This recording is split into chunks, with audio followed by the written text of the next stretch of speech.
Alright guys, so in the last video we got the upper receiver all put together. So now the next step is we're going to put the barrel in and screw down the barrel nut and go through all that, install the gas tube, etc, etc.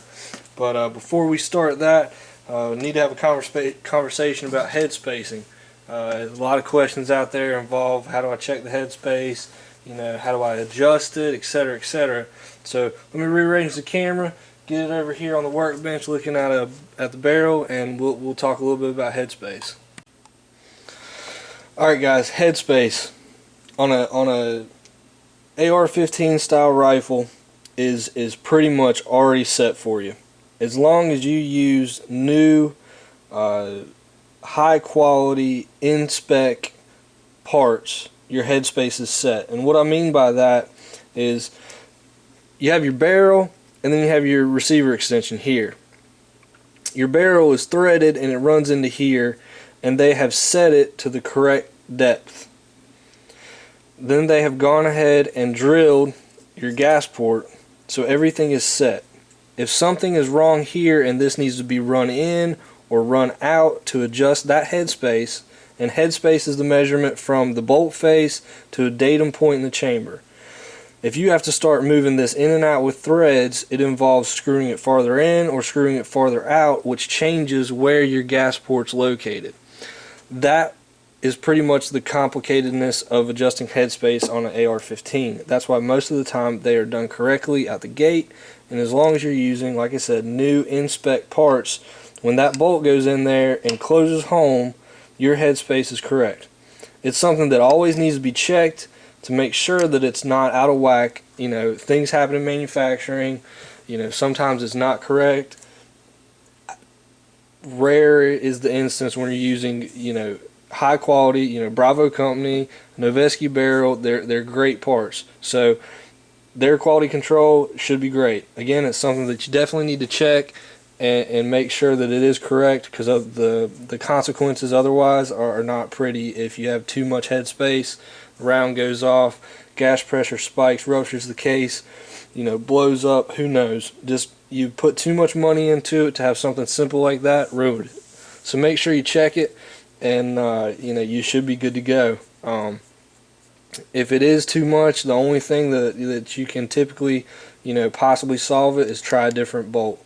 If you try a different bolt, maybe it'll work, maybe it'll be just a little bit different, who knows. But that's about the only thing that you can do to adjust the headspace. So let's jump back over here and we'll get this barrel installed and go from there. Alright, back over here guys, we got our upper receiver in the bench block and have everything ready to go. First thing that you need to do is wipe everything down, make sure the threads are good and clean before you do anything. Just give it a good wipe. Make sure nothing's stuck in the threads.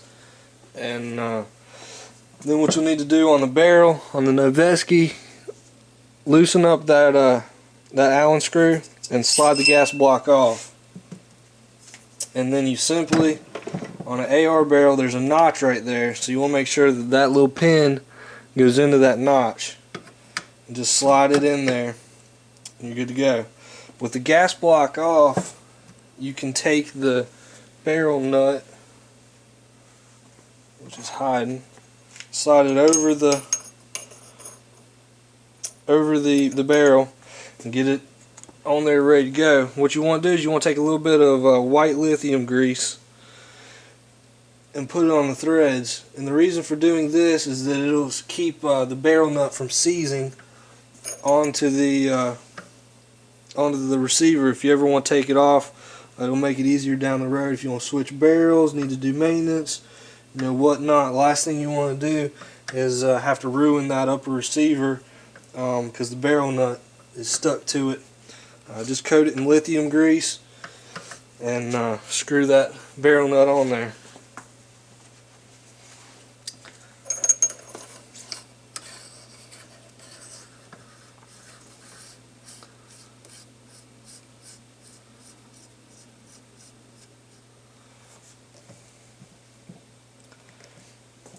Alright, with the barrel nut hand tight now, what you need to start doing, I'm going to take you off the tripod, so don't throw up on me if I make you dizzy or anything. What you need to do is you need to sight down it. And what you're looking for is, as you thread it, that barrel nut,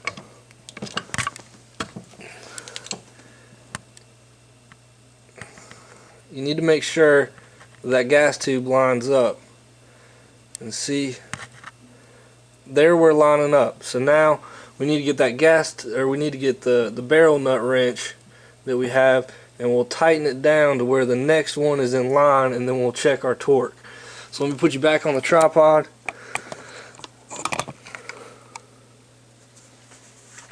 Get my barrel nut wrench.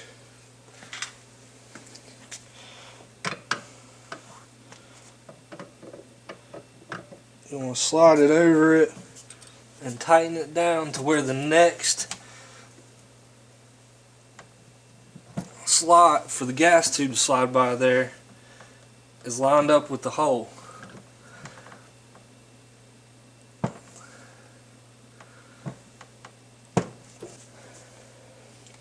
Alright, with the barrel nut on there and lined up and everything, now you want to get your gas tube and your gas block out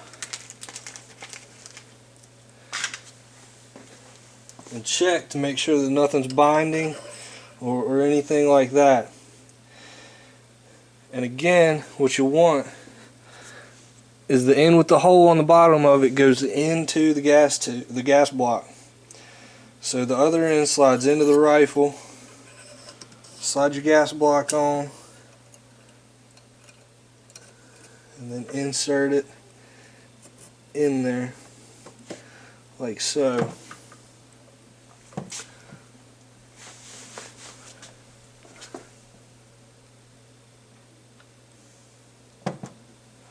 You just want to check and make sure that there's no binding, that's running good and straight, and good to go.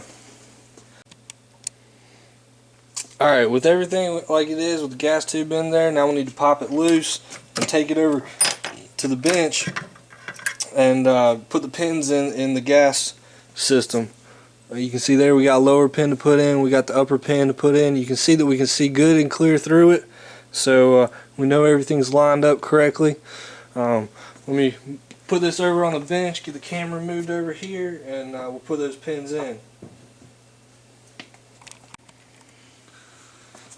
Alright, back over here at the bench, now that we got all that straightened away, Noveski sends you two little pins here, and one of them is for the gas tube and one of them is for the gas block. The big one obviously goes in the gas block, and what that does is that keeps everything lined up and straight and everything, so we want to get that one in there first.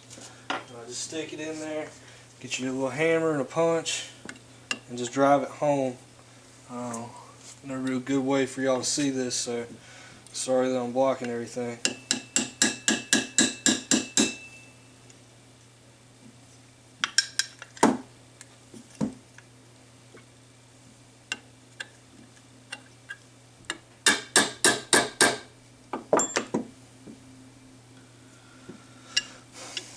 Alright, and there we go. We got it driven in there after a little bit of hammering.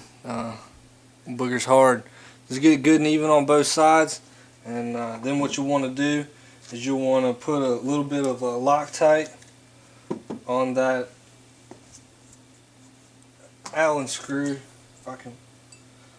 You want to put a little bit of Loctite on that Allen screw before you tighten it down.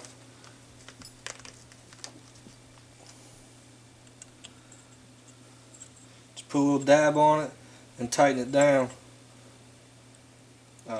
I'm not going to do it on video right now because I'm going to take everything back apart and run through it. It's kind of hard to do everything and talk all at once, so I will do that later on, but I'm not going to do it right now.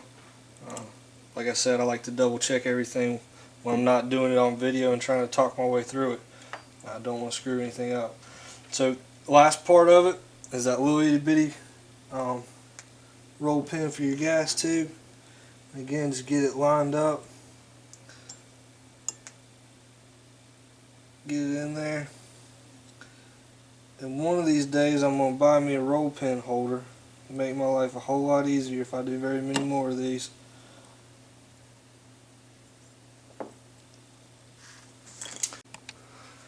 Okay, had a hell of a time getting that roll pin started in there. I think I'm gonna ask the Easter Bunny or something for some roll pin holders to make this easier next time. But we got it started in there, and now you just need to drive it on through.